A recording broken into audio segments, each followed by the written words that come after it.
Bismillahirrahmanirrahim. Assalamualaikum warahmatullahi wabarakatuh. Alhamdulillahirabbil alamin. Wa bihi nasta'inu ala umuri dunya wa din. Wassalatu wassalamu ala asrofil anbiya'i wal mursalin wa ala alihi washabbihi ajmain. Amma ba'du. Alhamdulillah, saya atas nama Imam Kurnia Ismail, kelas PAI 4B. Saya akan menerangkan, saya akan menceritakan, saya akan menerangkan tentang sejarah berkurban. Alhamdulillah, dan kenapa harus berkurban dan hikmahnya berkurban. Oke, bisa diterangkan lanjut untuk sejarah berkurban. Sejarah berkurban menurut Islam bisa bersambungan dengan Nabi Ibrahim alaihissalam dan Nabi Ismail alaihissalam. Nabi Ibrahim alaihissalam yaitu seorang ayah dari Nabi Ismail alaihissalam. Nabi Ismail adalah seorang anaknya dari Nabi Ibrahim alaihissalam. Saat itu Nabi Ibrahim alaihissalam bermimpi akan menyembelih seorang anaknya atas perintah Allah. Itu akan disembelih itu ya Nabi Ismail alaihissalam.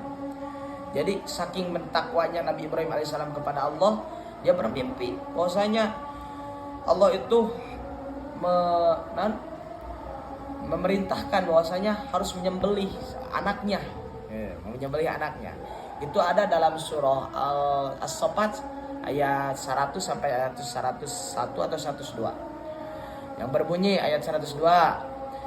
A'udzu billahi minasyaitonir rajim.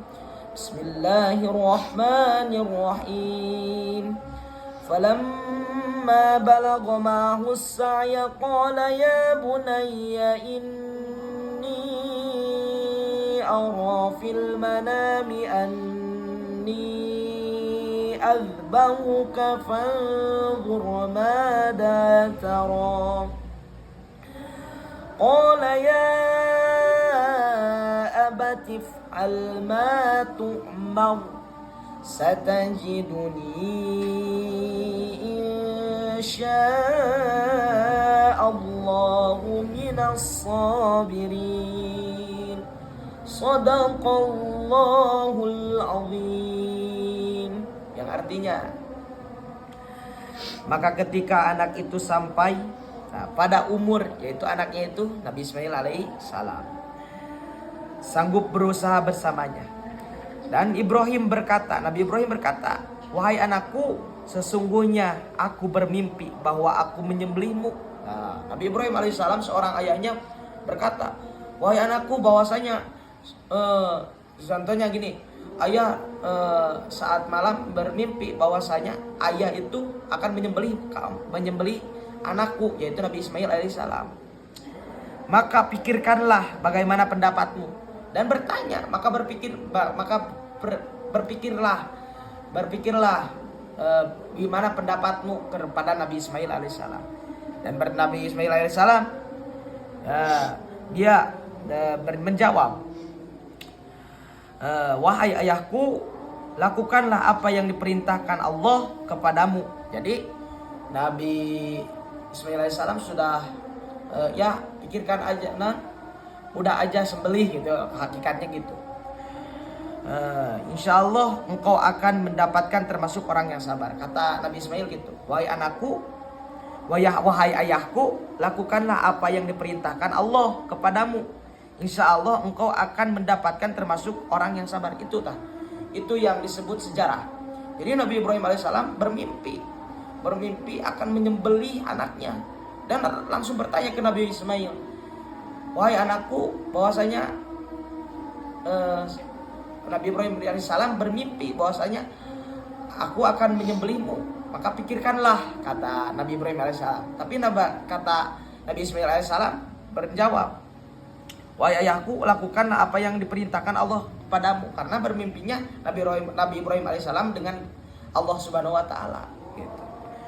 Insya Allah engkau akan mendapatkan termasuk orang yang sabar. Itu adalah sejarah bahwasanya kenapa umat Islam harus berkurban. Dan bertepatan berkurban itu pada tanggal 10 bulan Dzulhijjah gitu. Biasanya bertepatan itu umat Islam itu saat berkurbannya itu tanggal 10 Dzulhijjah sampai tanggal 13 Dzulhijjah. Tapi ada yang melanjutkan sampai tanggal 17, sampai tanggal 14, tanggal 15 masih berkurban. Malahan saat wirid juga bertakbir. Gitu, bertakbir Allahu Akbar, Allahu Akbar, Allahu Akbar. La ilaha illallah wallahu akbar. Allahu akbar walillahil hamd. Itu sejarah berkurban. Dan setelah itu Nabi Ismail itu mau dikurban, mau disembelih. Pas mau disembelih, Nabi Ismail itu pas mau disembelih, ada yang berpendapat sejarah itu alat tajam yang mau disembelihnya tidak terak-terak, tidak kena, jadi tegetihan-getihan gitu bahasa Sunda. Tapi ada yang berpendapat bahwasanya pas disembelih itu berubah menjadi domba yang besar. Itu ada pendapat. Jadi tadinya itu, jadi pas udah kejadian Nabi Ismail mau disembelih, ada yang berubah menjadi domba. Sampai sekarang berubahlah berkurban dalam tanggal 10 Dzulhijjah sampai seterusnya. Saat berkurban itu pasti tanggal 10 Dzulhijjah, bahwasanya harus berkurban dengan unta, dengan sapi, dengan munding, dengan domba, dengan kambing. Nah, itulah yang disebut sejarahnya kurban. Karena sejarah kurban itu berkaitan dengan Nabi Ibrahim alaihissalam seorang ayah dan Nabi Ismail seorang anak yang anaknya yang mau disembelih. Tapi itu yang pas disembelihnya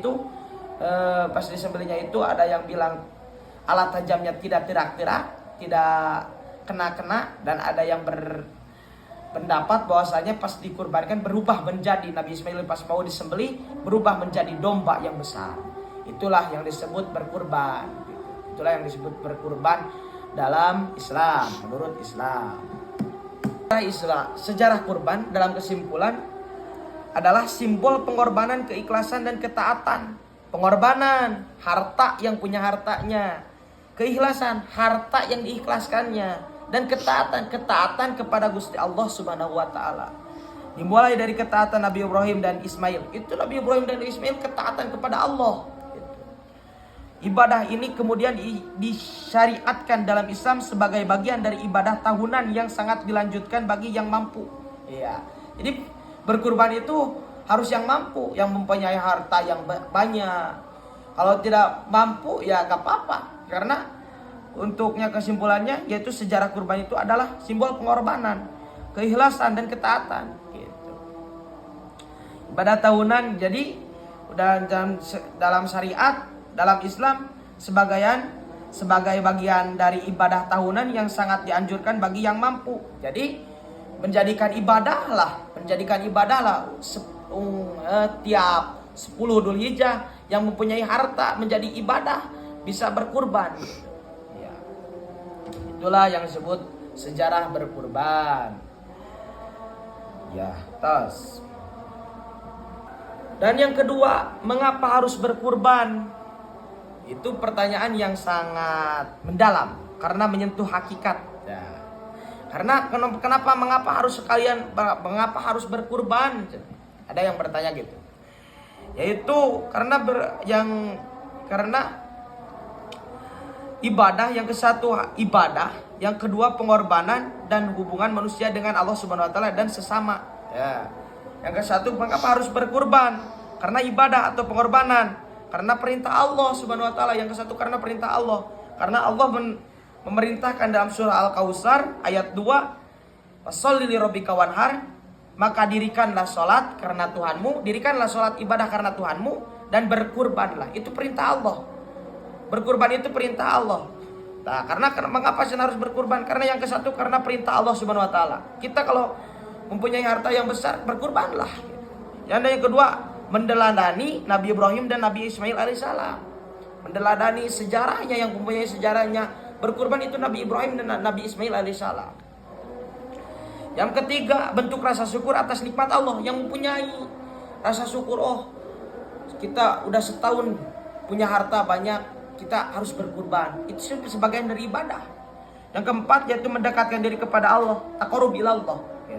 Kata setiap Idul Adha dalam maghrib, dalam waktu maghrib sampai subuh itu semuanya takbir, Allahu Akbar, Allahu Akbar. Itu takarub kepada Allah. Yang kelima, wujud solidaritas sosial dan kepedulian.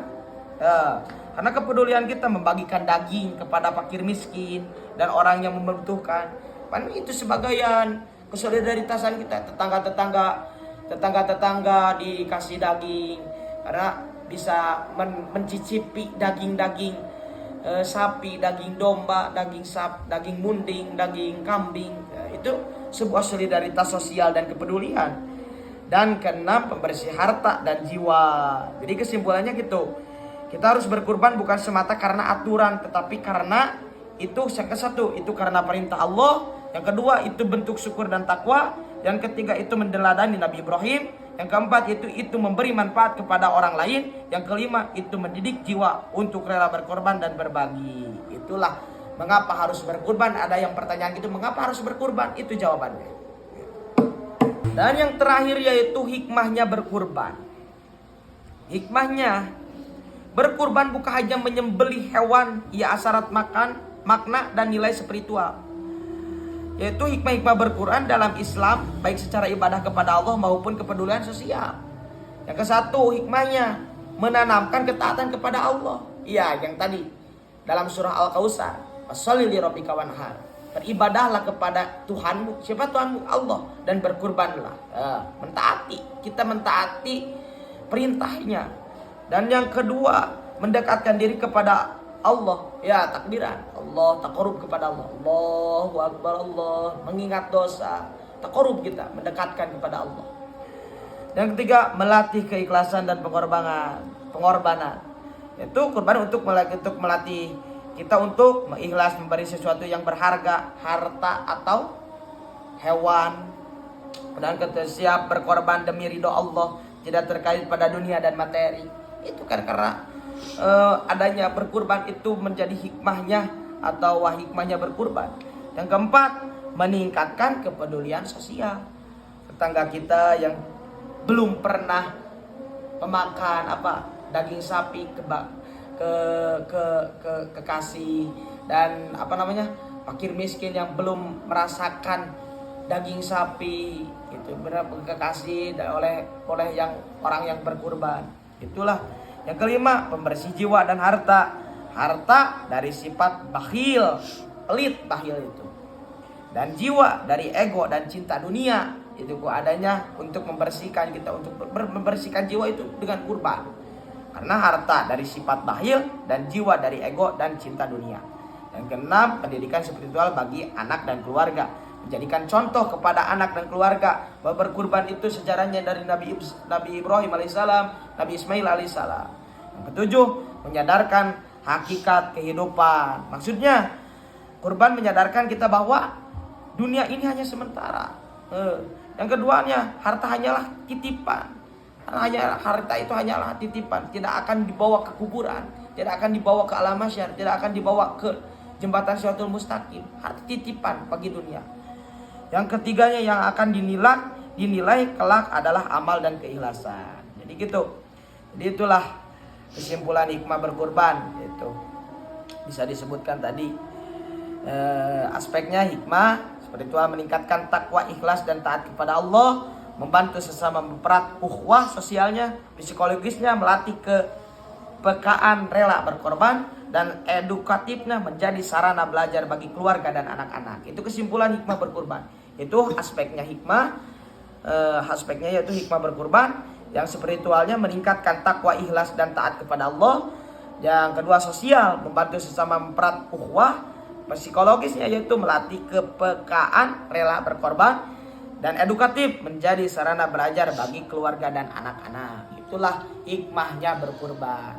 Alhamdulillah, saya sudah menerangkan sejarah berkurban dan mengapa harus berkurban, dan yang terakhir yaitu hikmahnya berkurban. Mudah-mudahan dalam penerangan ini mudah-mudahan bisa dapat dipahami dan mudah-mudahan menjadikan manfaat bagi yang mendengarkan, yang menontonnya. Dan yang terakhir, meminta maaf bila mana ada kata dan salah kata atau salah bicara saya, karena saya mohon dimaklum, karena saya masih tahap pembelajaran, mohon dimaklum. Mudah-mudahan ada manfaatnya dalam saya menerangkan sejarah berkurban, mengapa harus berkurban, dan hikmahnya berkurban. Mudah-mudahan ada manfaatnya. Maaf bila ada kesalahan. Satu kali lagi, mohon maaf bila ada kesalahan. Mudah-mudahan bisa dapat dipahami dan mudah-mudahan bisa manfaat dunia akhirat. Wabillahi taufiq wal hidayah. Saya atas nama Imam Kurnia Ismail mohon pamit izin. Wassalamualaikum warahmatullahi wabarakatuh.